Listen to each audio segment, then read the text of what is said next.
guys, kembali lagi sama kita. Jadi kita sekarang lagi ada di sesi tiba-tiba bintang tamu. Karena sekarang kita podcast tanpa host karena hostnya lagi izin. Jadi kita yang mengisi acara di BTW kalau kalian lupa, balik lagi sama aku Naya dan ini Echa. Nah jadi sekarang kita tuh bukan mau bawain cerita kita, tapi kemarin itu ada salah satu doteris yang ngirim cerita horornya ke email kita, tapi aku belum baca. Yang baca itu aku. Nah, aku tuh pengen tahu nih, karena kan kalian belum tahu, Naya pun juga belum tahu. Nah, jadinya aku ingin menceritakan di sini aja biar kayak gimana sih reaksi Naya dan reaksi kalian juga. Terus lama-lama kita langsung aja masuk ke ceritanya. Jadi gimana nih Kak ceritanya? Jadi itu ada ini pengalaman dia ini. Gue sebut siapa ya namanya? Bisa nanya. Lala aja Lala. Si Lala tuh punya 3 saudara. Yang satu namanya Lala, Lulu, sama Rita. Oh iya. Lala, Lulu, Rita.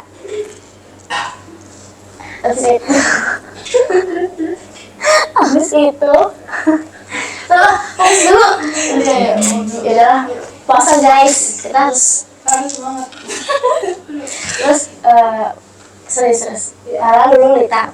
Dia tuh tinggal barengan di suatu rumah yang bekas almarhum kedua orang tuanya itu. Oh berarti mereka udah yatim piatu udah terus. Nah di salah satu mereka tuh belum ada yang punya pasangan, dia belum ada yang nikah. Memang Lala ini ceritanya umur berapa? Dia Lala, jadi tuh Lala paling tua, nomor 1, anak nomor 1. Terus Lulu nomor 2 dan Rita ini kecil, tapi dia paling kecil. Umurnya kecil, masih ya jauh lah jaraknya dari kakaknya. Terus di satu malam tuh dia apa sih suka nonton di ruang tamu itu. Emang gede banget, rumahnya bener gede banget. Terus hordengnya tuh tipe-tipe hordeng yang tinggi. Tahu kan orang-orang kaya gimana kalau punya hordeng kayak gitu. Situ dia tuh nonton di salah satu ruangan yang biasa, tapi itu biasanya emang dia tuh nonton di situ. Biasa tuh dia nonton di salah satu kamar, atau kamar Lala, Lulu, Rita, di antara kamar mereka. Nah cuma dia tuh banget nonton di ruangan itu. Berarti mereka ini udah ini ya, di rumah itu mereka nonton, berarti rumahnya udah gak ada orang berarti? Udah gak ada orang, so mereka emang paling security, cuma dia di luar. Terus di situ si Lala tuh setel film horor, tapi kan yang lain kan kayak udah biasa lah, karena kan emang dia sering banget nonton kan di waktu-waktu luang gitu katanya. Jadi tuh dia nonton film horor. Habis itu si Lala ini tuh izin mau ke toilet atau ngambil minum gitu, atau nyiapin makanan buat sembari nonton. Tiba-tiba ini langsung aja ke film horor itu. Tiba-tiba tuh hordeng yang tinggi itu tuh digunting, ada yang gunting. Katanya sih gitu ada yang gunting gitu. Tapi maksudnya pas dia ke situ emang ada yang gunting apa udah kegunting? Lagi gunting. Terus tapi kalau dilihat sama mereka tuh kayak itu langsung tuh botak gundul pakai bedak. Terus kayak emang mereka tuh punya ini ya, nama juga orang kaya pasti punya apa tuh yang kotak Berangkas. Iya berangkas itu. Terus itu punya itu, cuman ke ruangan berangkas itu harus lewatin ruang tamu itu. Jadi dia masuk ke ruangan itu, mau masuk cuma lewatin mereka dulu kan. Jadi dia digunting. Habis itu si Lulu tuh melihat itu apa tuh, kok tiba-tiba turun gini hordengnya, turun gini. Terus ada sih itu iya juga ya, coba sampai nggak ada karena mereka kan cewek semua kan. Terus si Rita ini tiba-tiba nangis. Mereka nenangin si Rita dulu, tapi sambil kayak masih shock itu dalam keadaan hordengnya lagi proses guntingnya. Terus pas dibacain ayat kursi sama mereka, tiba-tiba lari ke ruangan itu kayak nggak ada takutnya ya, kayak nggak ada takutnya gitu. Terus akhirnya disedikin kan, kok bisa sih tiba-tiba ada tuyul kayak gitu. Berani banget loh, maksudnya di kita dia bisa bilang motong hordeng untuk ngambil berangkas itu. Habisnya oh jadi tuh mau hordeng berarti mau ngambil berangkas itu? Iya. Jadi tuh biar nggak ketahuan mau naik, walaupun harganya tinggi, tapi kan kayak ada bayangan gitu. Nah bayangannya biar nggak ketahuan dia gunting. Terus situ si Lala ini tuh ini apa namanya, panik yang si Rita tuh gimana. Jadi akhirnya si Lulu tuh ambil apa ya, ambil suatu adalah waktu itu bapak sama Maya punya kepercayaan gitu, punya kepercayaan kepada yang aneh-aneh gitu loh. Oh, yang gaib-gaib gitu. Terus akhirnya ambil itu buat nenangin si Rita udah tenang, dia ini dong, dia harus samperin si tuyul itu, walaupun ada rasa takut cuman dia harus berani.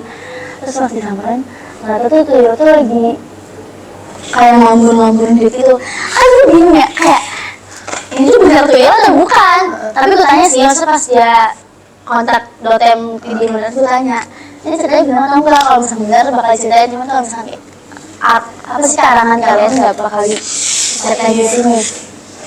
Udah, terus akhirnya dia burin dia tuh duitnya, cuman kan namanya tuyul bisa apa nih, kalau nembus bisa nembus tembok. Itu dibawa, jadinya dia nggak punya apa-apa. Tapi dia bawa duitnya banyak. Itu semua yang berhasil dibawa tuh itu. Tadi nyarinya emas. Muat ya tangannya. Terus tuyul namanya jadi nggak sih diserap. Dia punya. Iya masih. Terus ya udah, kira dia belum tuyul itu. Kira dia apa namanya? Apa sih udah drop banget sih, itu kan kayak stres banget kok bisa gitu. Terus akhirnya dia cari tahu lah ke tetangga-tetangganya, kemana lah yang ngambil, katanya teman-teman komplek ya, tetangga dia nanya, kemana ada nggak yang ngambil uang kalian atau berangkas kalian atau apapun itu. Saya nggak ada, rumah dia doang. Nah kenapa tuyul datang ke situ, malah ke rumah yang lain, karena tuyul itu tahu ada rumah orang pintar di situ, bekas bapaknya itu loh. Karena bapaknya pernah berurusan sama. Iya, jadi kayak gitu guys. Jadi dia kena ininya, kena apa sih? Imbasnya. Iya, diambil jadinya semuanya, harta-harta. Sekarang dia ini sih apa namanya, katanya udah pindah rumah, terus udah dibuang-buangin bekas yang kedua orang kaya almarhum.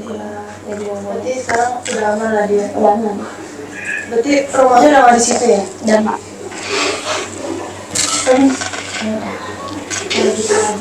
Itu sih guys ceritanya. Tapi kalian pikir gak sih kayak kok dia ngambilnya banyak banget.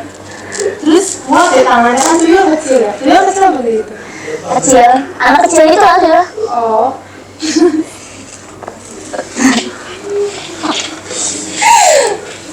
Kok takut banget ya? Gak ketawa. Jangan sini ada tuyul banyak. Di sini apakah ada tuyul? Iya. Nah, pesan saya biar kita jangan berburu ke orang pintar ya. Iya. Sesusah apapun hidup, jangan sampai main-main ke orang pintar karena takut ada tuyul, ntar ikutin hordeng ya.